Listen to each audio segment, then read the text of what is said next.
अमित प्रसाद की ओर से शौक हो दिल के एक बोला के घींचो तो मैंने हमारी इज्जत रह जाएगी। अमित प्रसाद भाई घर से भारती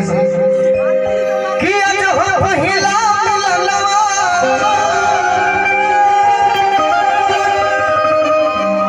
अरे मिलल सजनी के सजनवा हमार अंगे अंग बुला नियन खिलल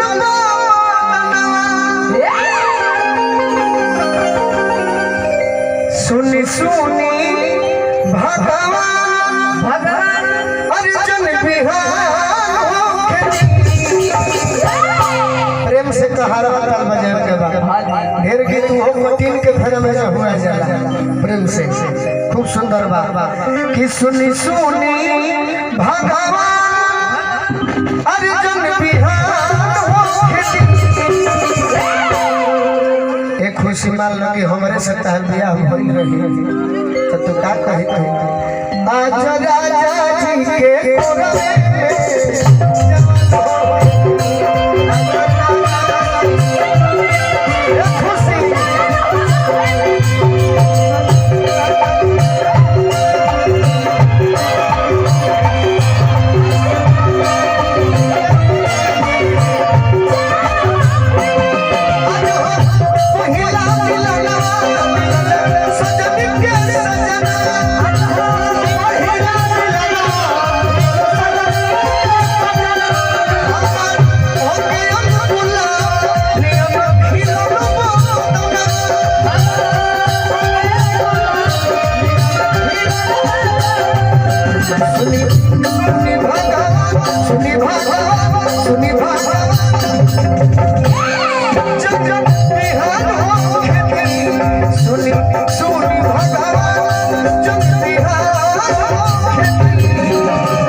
अच्छा लगता कि ना भैया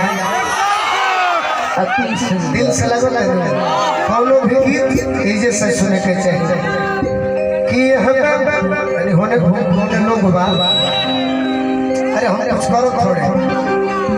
कि आज राजा जी के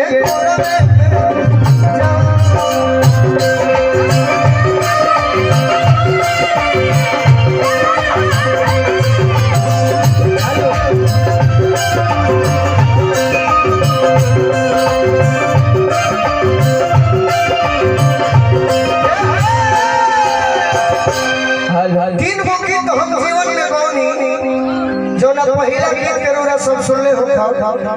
पवन सिंह जी गौने रहल हां उठावा कमलिया वाला दूसरा गीत गौनी याद करो जे हिया कुमार रहल राजा जी से पहले हम रहल और कैसे पंडे ना गौने लोग गाओ एगो और हमार गीत पिताजी का लिखल रहे